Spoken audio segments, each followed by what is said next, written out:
Assalamu alaikum students. I am Muhammad Amjad, lecturer Department of Education and Psychology, Kohad University of Science and Technology. I am your instructor for the course Positive Psychology. I welcome you to lecture number 11 of your course. In today's lecture, we are going to discuss our topic optimism. This topic is divided in two parts. In today's lecture, we will discuss part 1 of optimism. So let's start our lesson.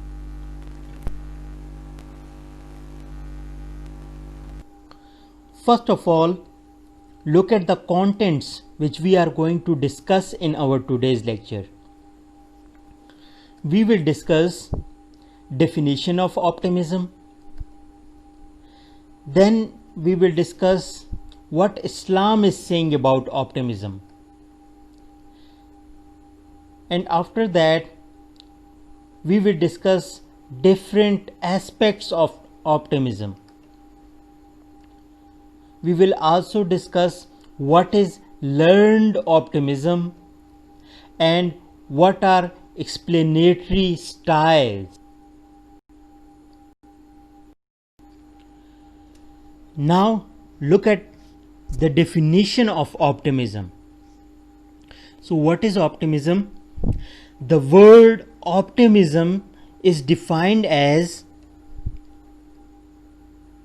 hopefulness and confidence about the future or the success of something. Now we will discuss what Islam is saying about optimism. Students, Islam is a great advocate of optimism. It encourages its followers to have a positive outlook on life and having made the necessary effort to hope for the help of Allah and the best outcome. Hence, being optimistic is a part of Islam and a prerequisite to having a strong and unwavering faith. According to our Prophet, peace be upon him, said that expect good and nothing can be achieved without belief and hope. And in God should the believers put their trust. Students, according to Islam, sadness and pessimism are two sins. Now we will discuss what Quaid-e-Azam said about optimism.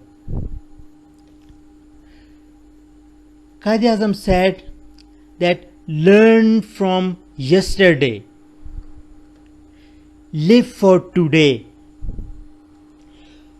hope for tomorrow, and the important thing is not to stop questioning.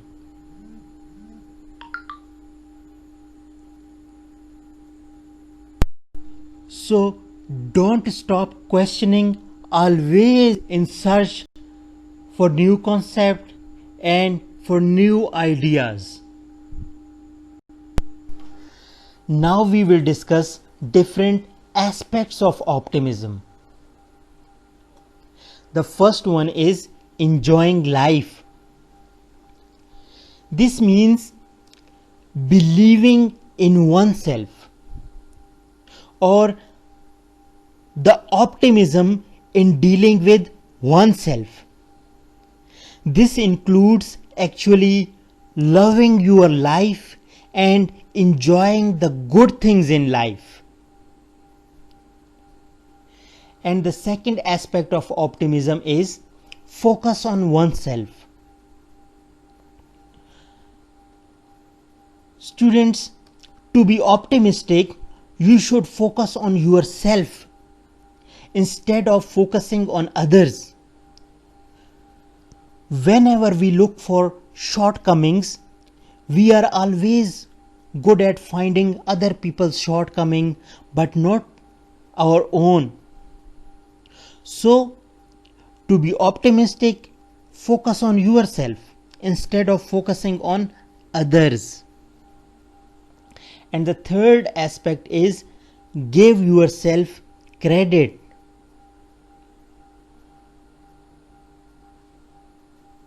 Students, give yourself the credit for something good that you did. That's good. It makes you feel happy, feel good. It will motivate you to do something more.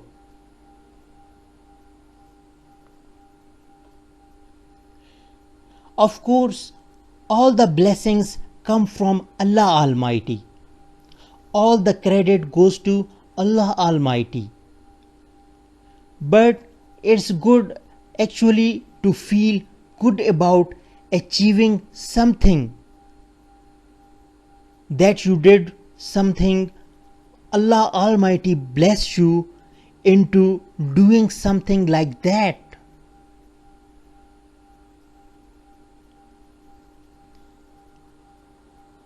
And the next aspect is learn new things.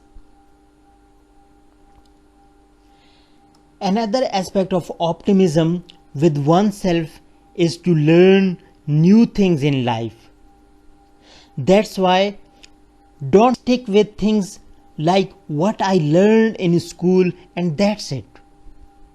I will spend the rest of my life using them. Especially, most important, technology. It's advancing so quickly. That's why we have to keep up, and when you learn to certain things, you feel that you are doing something and that it will help you out.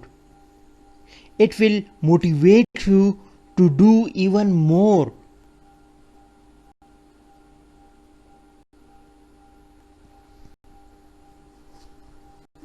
Now we will discuss what is learned optimism.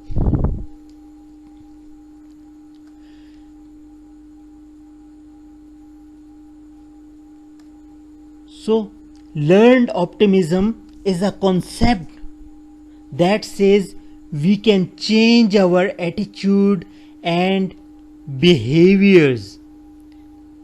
How we can change our attitudes and behaviors? By recognizing and challenging our negative self-talk, among other things. It's also the title of Martin Seligman's well-known book on the same, which explores into the theory a little further.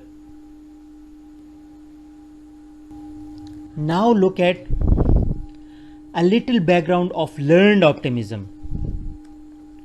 Learned optimism is very much a positive psychology concept. It is the opposite of learned helplessness. So what is learned helplessness?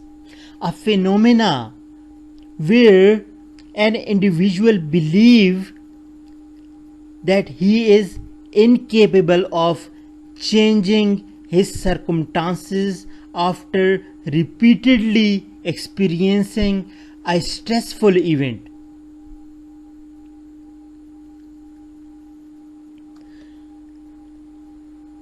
Coming originally from a clinical psychology background and with a lot of his work centered on pessimism, Seligman became curious about why some individuals don't feel helpless even when conditions to do so.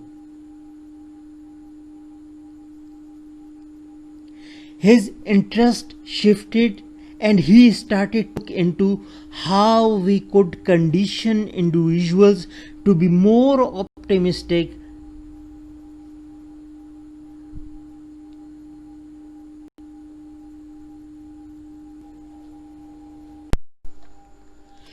Now we will discuss Seligman theory.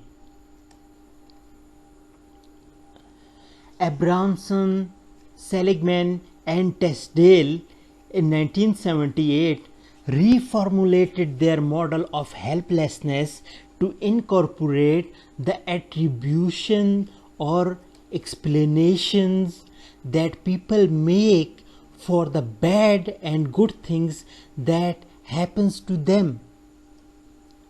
In the Seligman's theory of learned optimism, the optimist uses adaptive causal attributions to explain negative experiences or events and answers the question that why did that bad things happen to me?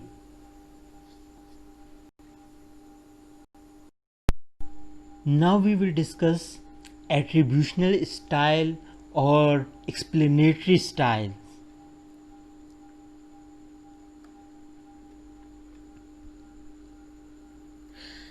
When we explain or attribute failure to internal fixed personal factors, we see them as uncontrollable.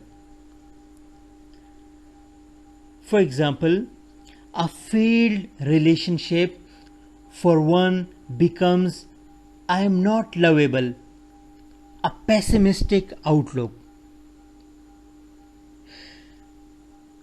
When we attribute them to external, localized and transient circumstances or temporary circumstances, we can feel hopeful for better results next time.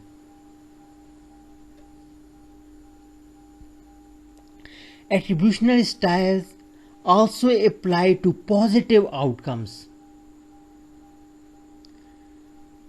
but the other way around,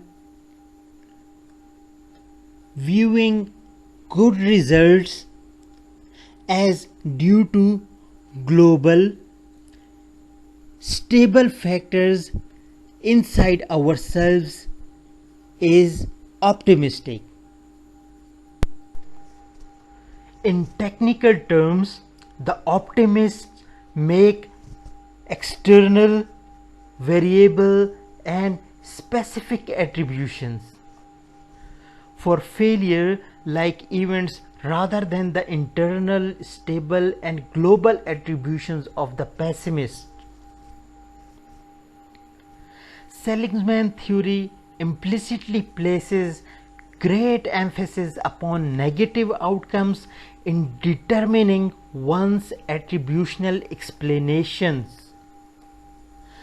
Therefore, Seligman's theory uses an excuse-like process of distancing from bad things that have happened in the past rather than the more usual notions of optimism involving the connection to positive outcomes desired.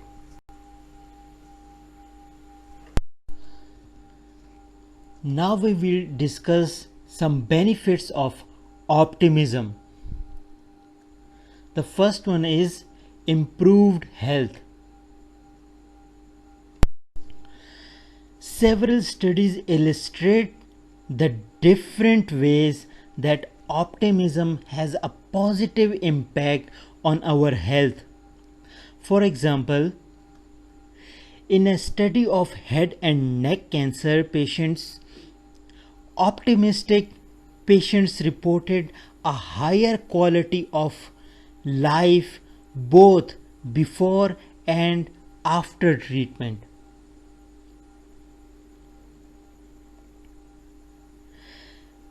Similar findings of lower distress have been reported in individuals undergoing treatment for breast cancer.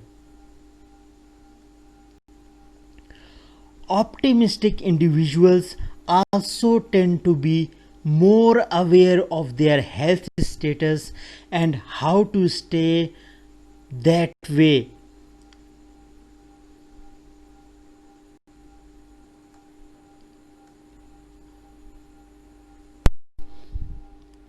In a research study, they found that those with high optimism were more informed about heart attack risk factors as well as the role of other risk factors on their health.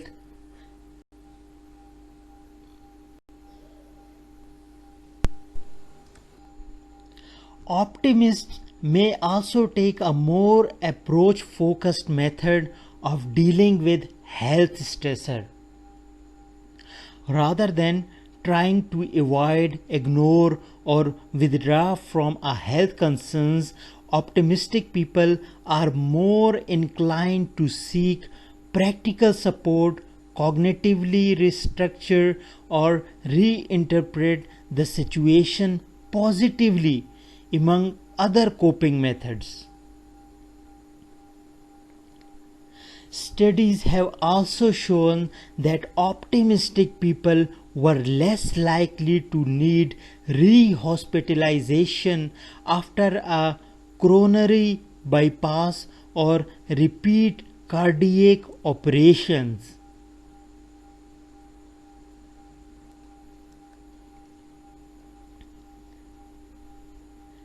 And they were also less likely to develop high blood pressure than pessimists, suffer from stress, induced changes in immunity, and even develop heart disease in the first instance.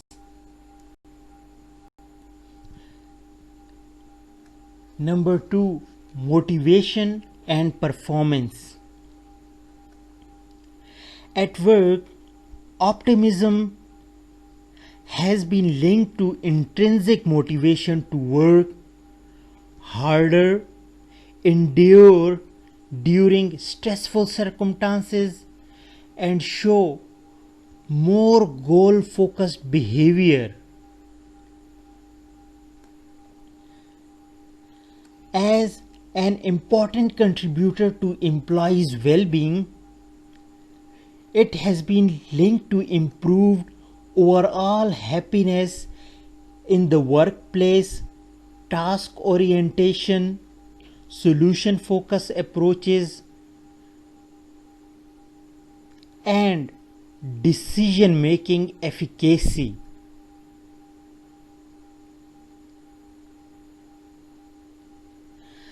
The higher motivation was also shown in studies of college students. In academic context, higher optimism was also coupled with better grade point average, a finding which may be because optimistic tendencies have been linked with higher persistence.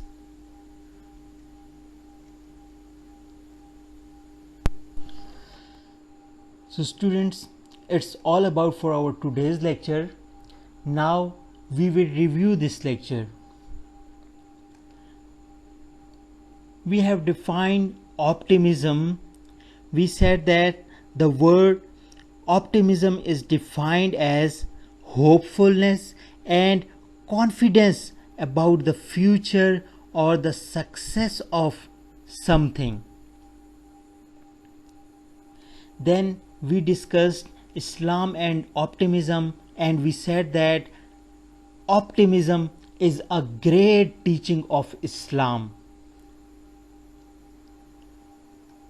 And then we have discussed different aspects of optimism, that how we can enjoy life, how we can focus on ourselves, how we can give ourselves credit, and how we can learn new things in our life.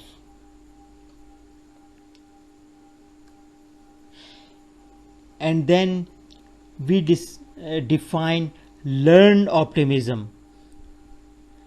That learned optimism is a concept that says we can change our attitude and behavior by recognizing and challenging our negative self-talk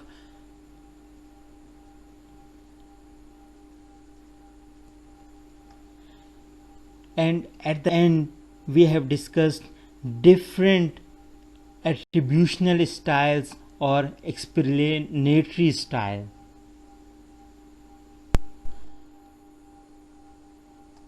So these are the references.